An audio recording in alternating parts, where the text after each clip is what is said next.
अस्सलाम वालेकुम। So in this video we will discuss age estimation from bones और किस तरह से हम बोन्स के डाटा के ज़रिए से एज को एस्टिमेट करेंगे। इसमें सबसे पहले है ऑसिफिकेशन ऑफ बोन्स, क्योंकि इसमें हमने बेसिकली प्राइमरी और सेकेंडरी ऑसिफिकेशन सेंटर्स पता होने चाहिए, कब कब अपीयर होते हैं, कब कब फ्यूज़ होते हैं, और जो एपिफिशियल कार्टिलेज है जो जॉइंट्स के लेवल पर बोन्स के एंड्स में प्रेजेंट होता है वो कब फ्यूज़ होता है। उन चीज़ों के ज़रिए से हम एज का पता लगाते हैं। सो let's start. The bones of the human skeleton develop from separate ossification centres.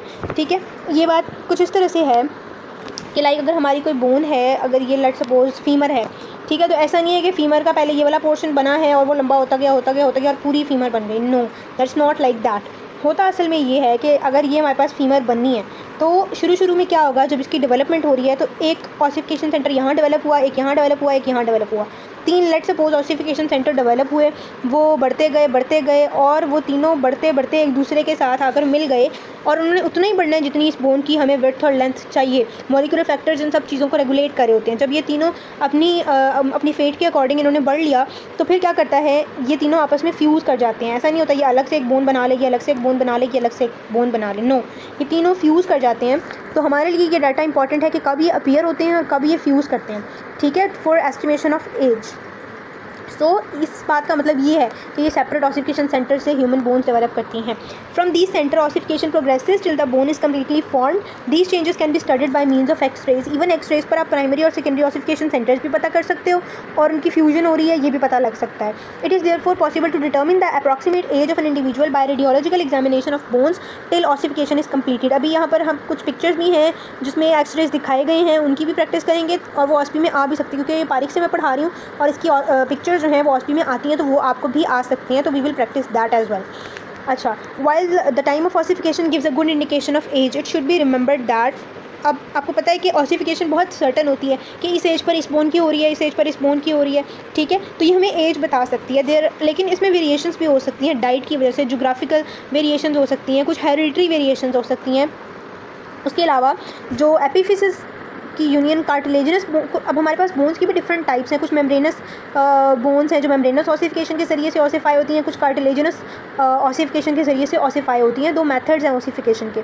तो जो कार्टिलेजिनस बोन्स की यूनियन ऑफ एपिफिसिस है वो जल्दी हो जाता है फीमेल्स के अंदर और बॉयज़ में वो 2 ईयर्स लेट होता है। कार्टिलेजिनस बोन्स की बात करें और मोस्टली बोन्स हमारी बॉडी में कार्टिलेजिनस ही हैं।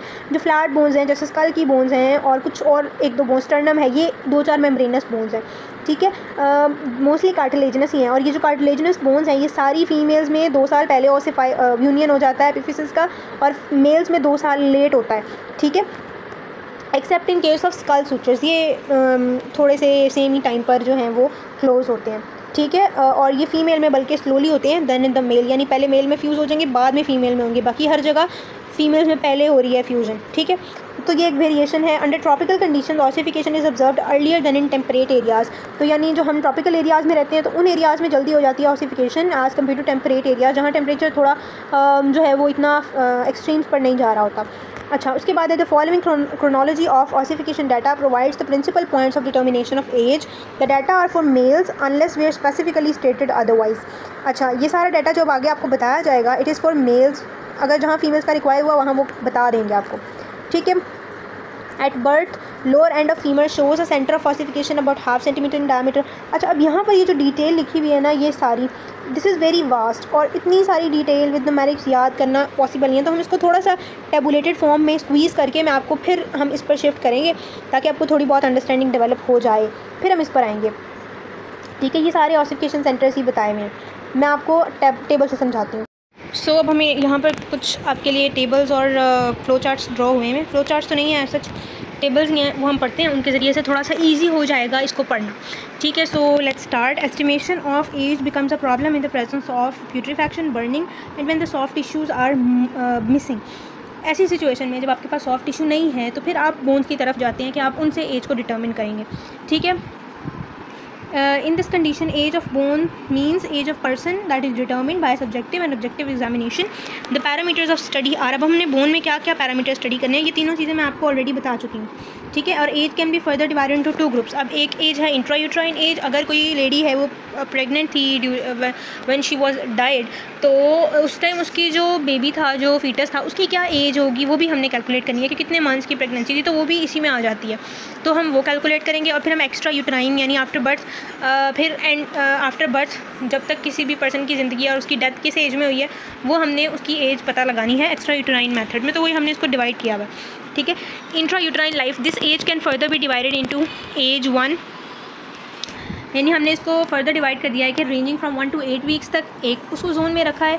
फिर इस जोन के अंदर during this age period organs of foetus are not developed 1 to 8 weeks में, and an abortion conducted during this period falls under medico legal section इस्काते हमल, ठीक है। ये MCQs में भी आ जाता है और ये आपसे वैसे भी पूछ सकते हैं वाइवा के अंदर भी कि इस्काते हमल क्या है। तो इस्काते हमल है कि 1 to 8 वीक्स के दरमियान जो अबॉर्शन करवाया जाता है ड्यूरिंग प्रेगनेंसी उसको हम इस्काते हमल कहते हैं।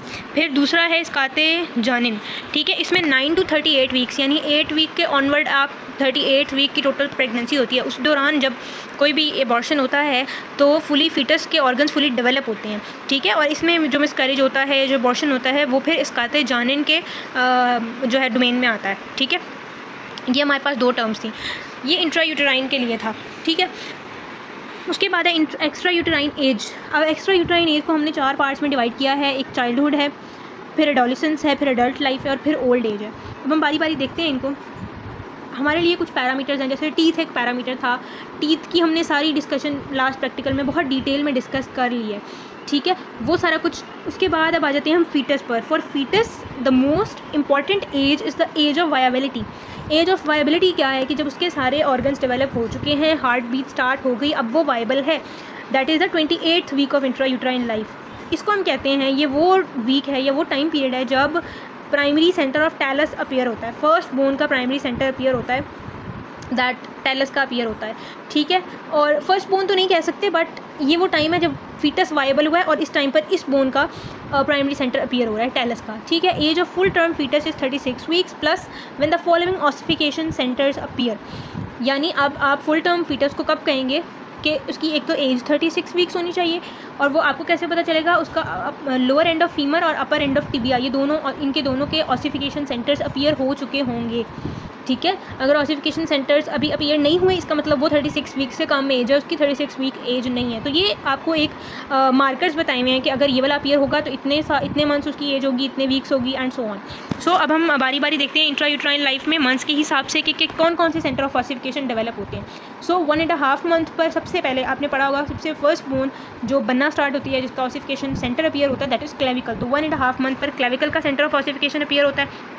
फिर 2 मंथ्स पर शाफ्ट्स ऑफ लॉन्ग बोन में ऑसिफिकेशन सेंटर बनते हैं। फिर 3rd मंथ में ईस्कियम, 5th मंथ में कैल्केनियम, ठीक है, और 6 मंथ्स में मेनुब्रियम स्टर्नाई, 7 मंथ में टेलस, ठीक है, which is the age of viability. तो ये पहली बोन नहीं है, but it is the age कि जब टेलस का एंटर ऑफ ऑसिफिकेशन अपीयर हो गया है तो आप कह सकते हैं कि अब फीटस एज ऑफ वायबिलिटी में पहुंच गया, यानी 26 वीक में होगा।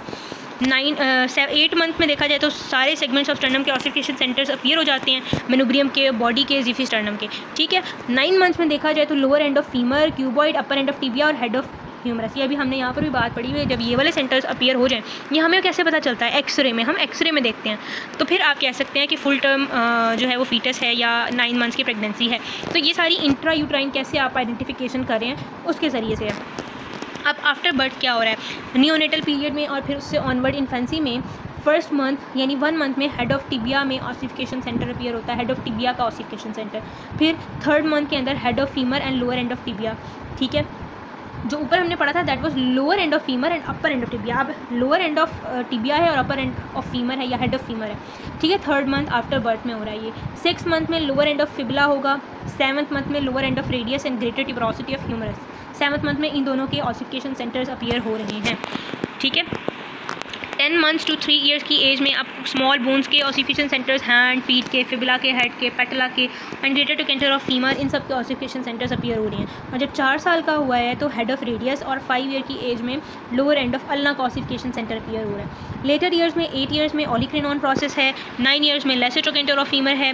यू नो कि ग्रेटर ट्रोकेंटर यहाँ पर 3 ईयर्स में डेवलप हो रहा है और उसको 9 ईयर्स में lesser trochanter of femur develop हो रहा है, ठीक है, 3 का ही मल्टीपल। 10 ईयर्स में टिबियल ट्यूबरोसिटी बन रही है। 13 ईयर्स की एज में iliac crest, anterior superior iliac spine, pisiform, और 15 ईयर्स की एज में इस्कियल ट्यूबरोसिटी और मीडियल एंड ऑफ क्लाविकल। ये सारे ऑसिफिकेशन सेंटर्स अपीयर हो रहे हैं टिल 15 ईयर्स ऑफ एज। उसके बाद स्पेशल नोट क्या है कि आप इन सब एज में, अब देखें फ़ीमेल में अगर बात कीजिए तो मैंने आपको बताया था मेल में 2 ईयर्स लेटर अपीयर होते हैं एज़ कम्पेयर टू फीमेल। तो इनमें से जब 2 आप माइनस कर देंगे तो 2 साल पहले चले जाएँ तो वो फीमेल में होगा, ठीक है, 1 to 2 years earlier in this range. The X-ray of the wrist of a child showing the number of carpal bones is equal to the age in number of years except pisiform। अगर आपके पास किसी छोटे बच्चे का child की age में x ray है hand का, तो आप उसकी जो कार्पल बोन्स हैं उनको काउंट करें पिसिफॉर्म को निकाल के, तो जो नंबर बनेगा that would be the number of years of his और हर एज, ठीक है, क्योंकि उसमें अडल्ट जितनी सारी बोन्स डेवलप नहीं हुई होती उसके अंदर जो बोन्स हैं उनकी नंबर डिफरेंट होगा अकॉर्डिंग टू हिज एज। आप पिसिफॉर्म को निकाल कर बात करेंगे, ठीक हो गया। Determination of age from teeth की हम बात बड़ी डिटेल में पहले ही कर चुके हैं, ठीक है। So that was about the 15 years of age तक मोस्ट ऑफ द बोन्स जो हैं वो आपकी ऑसिफाई हो रही हैं, ठीक है, सेंटर ऑफ ऑसिफिकेशन उनके अपीयर हो रहे हैं। अच्छा, बाकी एक्सरेज हम भी पढ़ते हैं, उससे पहले मैं आपको एज सर्टिफिकेट बता दूं कि उसमें हम क्या क्या लिखते हैं और कैसे लिखते हैं। यहाँ पर आपके पास एज सर्टिफिकेट की हेडिंग के अंदर लिखा हुआ है as it is not possible to be accurate, तो हम एक रेंज यूजुअली बताते हैं, ठीक है। While giving an opinion about age the certificate should give a range and be worded as, तो उसको हम लिखते किस तरह से हैं वो देख लेते हैं।